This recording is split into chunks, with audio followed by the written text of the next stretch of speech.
especially Ma'am Jessica as the new good afternoon, ma'am. So I am the next reporter for today's afternoon. So my topic is all about the market and customers. So here are the objectives. First, examine the market and its customers. Second, compare the different types of customers. Third, distinguish the perfect customer. So, anyone can give me an insight kung saan ano importante mga customers sa kada business. Through customers, we can earn Yes, profit. next. The customer is the center of the business because through customer we can earn profit. Okay, very good. So, customers are the core of every business. Every business should always try to attract new customers for profit and to stay in its industry. The customers are the real bosses of any company. Having an increasing number of customers is the only way to grow a business.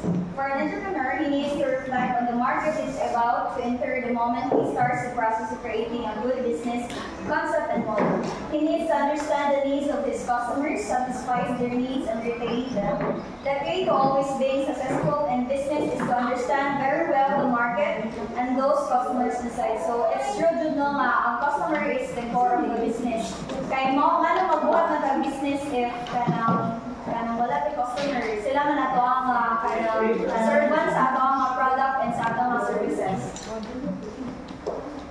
So now let's dive in for our topic, which is the market and customers. So a market is any place where manufacturers, distributors, and retailers sell and consumers buy. So physical shops, high streets, or websites are examples of the market. The term may also speak of the whole group of buyers, our product or service. Inside the market are competitive companies that offer similar products and or services. The prices of products or services are dictated by the market due to mainly from demands and competition. So, ang market mo is money ang place wherein aram mo palit sa inyong gusto nga palitan, which is product and services. Then markets are always dynamic, so hence businesses must always monitor the trends and the changing needs of customers. So it's true to know if naka-business, so dapat yun nga imong paano kung sa ang mga trends karon kay babe at o kung sa'yo gusto mo kay paano sa mga customers. Then factors that influence the changes in the marketplace could be the economic situations, innovations, lifestyles, and new fashions. So in starting a new business, an entrepreneur must understand the market and those that are inside. So dapat yun nga, if mag-start ka business, dapat nga as an entrepreneur, kay ka sa unsay mo kanang target customer. Then unsay mo nga i-kuan nga unsay mo product in market. Then he must understand all the potential factors that contribute to the market he is entering to. Certainly, these factors shall determine how he will market to the consumers, meet competitions, and create his own business plan. So, dili jud malikayan no nga naadyo ka ng samar sa ato nga business is naadyo kay imo na jud na expect na natin kay mga competitors sa mga kanabitang mga kalaban sa imo nga business. Then it is essential really to understand customers, their needs, their personality, their attitudes, and even their budgets. So a company needs to bring to mind, which is hunger in a customer to buy its certain products. So essentially, there are the things that customers look for when buying, offering whether a product or service or both. So there are 7 things nga kanahanglan sa customer kung sa iya nga pagkuan. So these are the price, the experience, the design, the convenience, the reliability, the compatibility. So first, let's tackle what is price. So price is the majority of the customers look at price when buying a product or availing of a service. It is a reality that every customer purchases within his budget limit, not unless a product and or service is exceptional. Customers may be compelled to spend outside this limitation. So, Princess, nga naman ang price is kanang needed man nga i-look out sa kanang customer na mobile. Sorry. So, kanang price really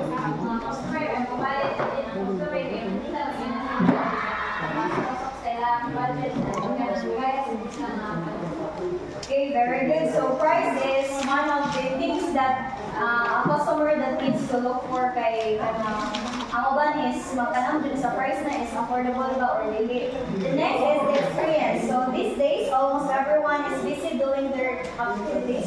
Most customers wanted to buy things that are readily available. The market today contains so many alternatives to choose from. Hence, it is essential to provide worthwhile experience in addition to good product and or service quality. This kind of shopping experience may create loyal customers. So, third one is the design. The design of the product must always be appealing to customers. So, great advantage ang design ko is kay ubang customer is pilian nila so mag-differ sila sa unsay outlook appearance sa ilahang product. Then next, we have here the functionality. It is always expected by the customer that the product he is buying can serve its purpose. Simply all the functionalities that are expected of the product should be present. So, kinapertindahan po ang functionality kay kasagaran ng customer is magkuhan o tanaw sa functional aspects sa product. If kana siya is function ba na siya well or not o iyang purpose. The next is the convenience. The product or service must be always readily available for the customer. Otherwise, he will not buy the product and possibly look for an alternative. So, kasagaran ng customer nyo is kanang magkuhan sila sa kanang most convenient nga mga product or services. Mas dali na bitaw panon. So, manay lang ginatanaw po. The next is the reliability. The product should be dependable and it should meet the customer's requirements and expectations every time he buys it.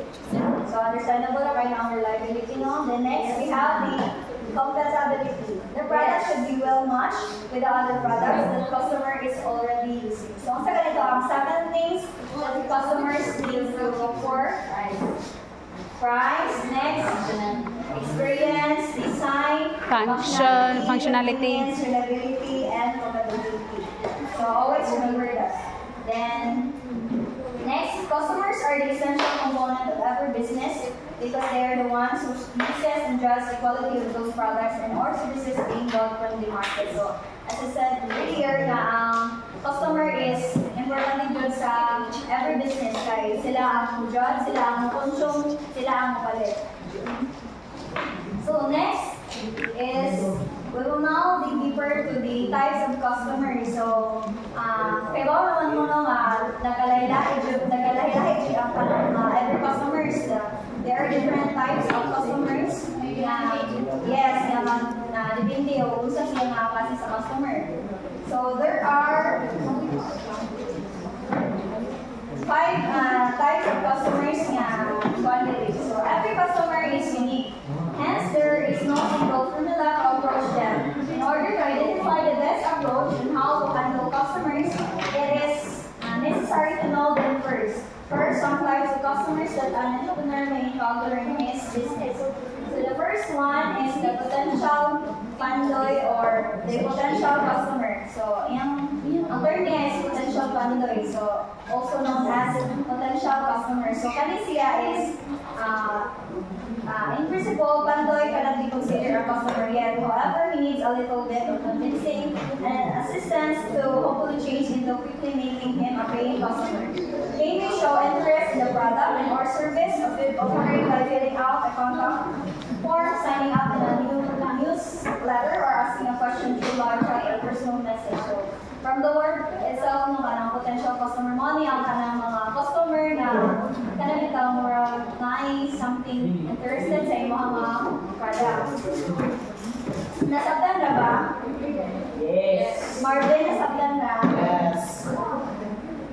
Next, we have the new NITNAT, or also known as new customer. So, new NITNAT is a fresh customer who has just bought something for the first time from a business. An entrepreneur must always be watchful in dealing with the first-time customer, as the saying goes, first impression is the last impression. It is understood that he bought the product and or services for the first time and a beginner at using it. So, ang sabta naman no, ang unit natin is money siya ang mga new customer na kanang marag bago pa dyan sa imuhang business, marag bago pa sila naka or bago pa bago pa naka-try. So, kani mga new customer is kanang hindi mo pa na nitong i-inganyo kayo para man mabalit sa imo ha. This product. Third one is the impulsive decoy or the impulsive customer. So, this customer is customer that make instant buying decision based on craving or whim, provided that the conditions are right. He is highly influenced by his current mood in shopping. He needs not much convincing to buy for as long as he wants to buy something with less steps. So, kani impulsive decoy or impulsive customer is mo ni siya ang customer na kanang murag kanang dali-dali na decision daw. Like anong mga cravings bitaw na to, murag dali-dali na to mabalito. Siyempre nga na kung mag-shopping ka sa kanang Shopee. Shopee, oo. Pataka mo, split, pataka ka, order, hindi mo kailangan. So, ano sa impulsive customer? Next one is the discount double. So, mga discount customer. Yes. So, discount double is a customer who never buys a product or avail a service on full price but only a discount rate. So, said customer never shop for anything off sale. It is difficult to repay.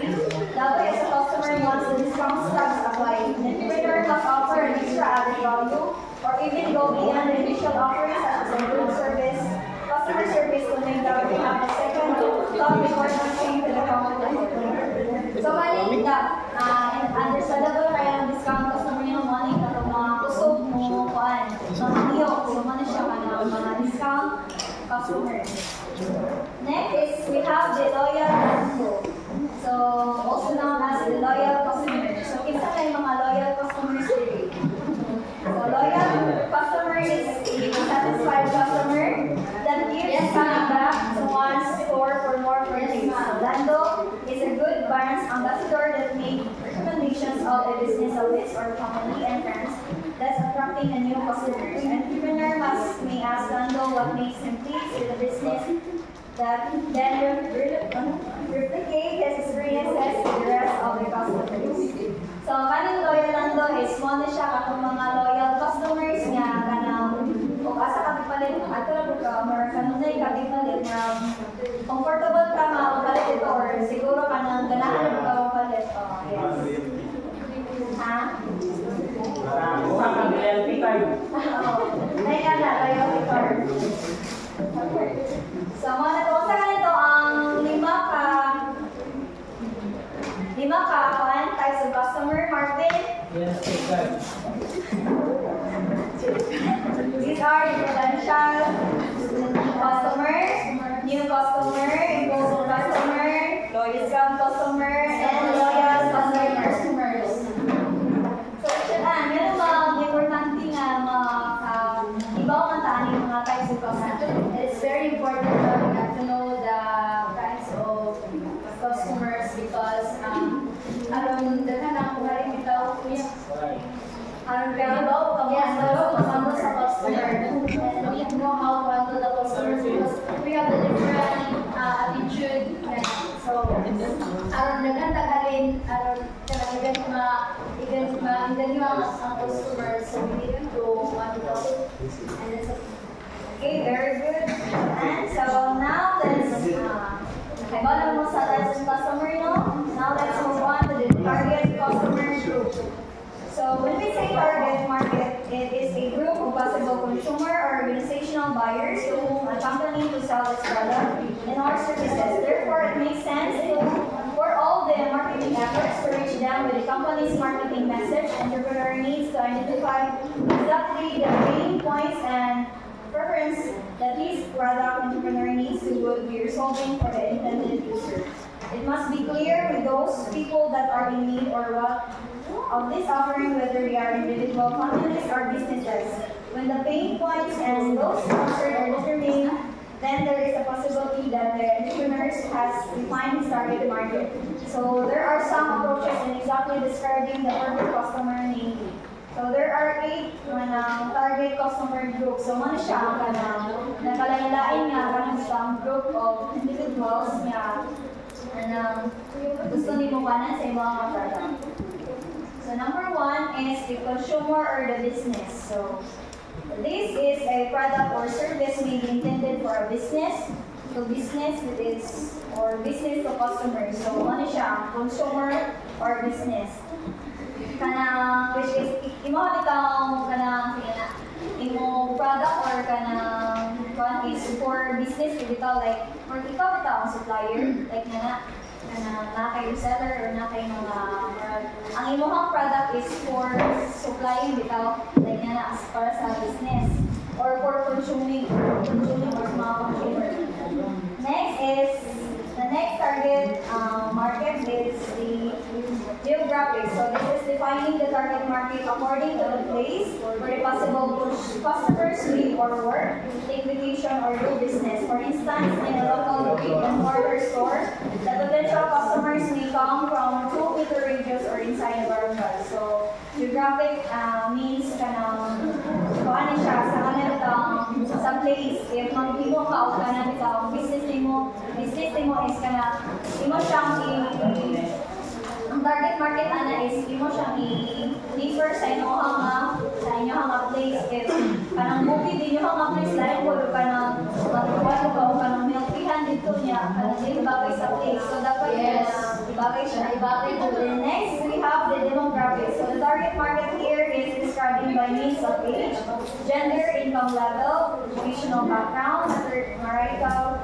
status, and other areas of individual customers' lives. So money siya sa about sa age, sa gender niya, like sa all about life niya.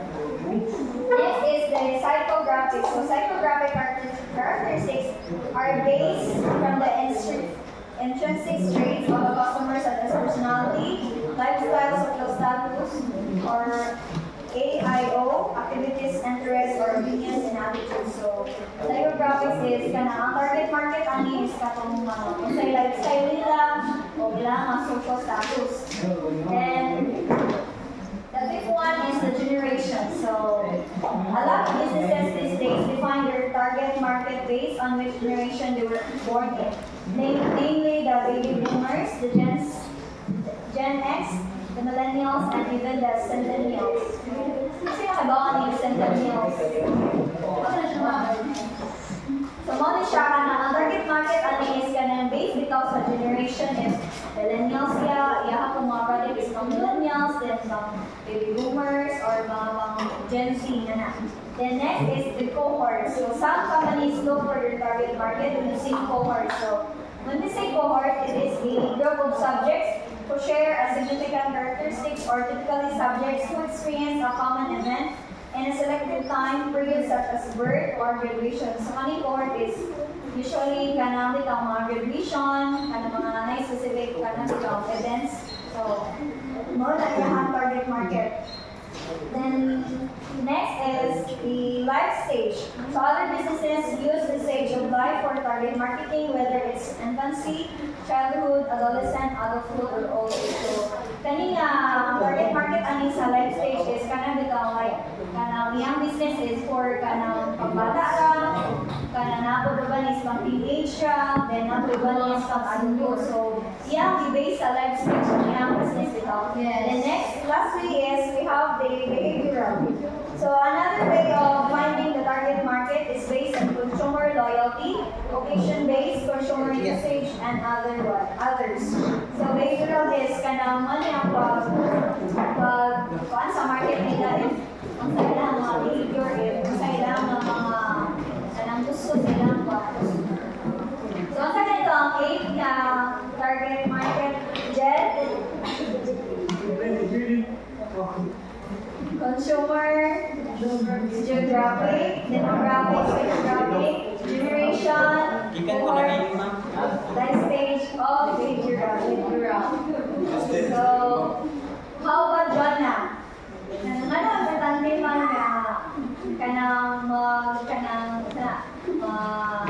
makaibaw ka sa target market group or target customer group nato. If ikaw entrepreneur ka, If ako ang entrepreneur, so importante na makagawa ka sa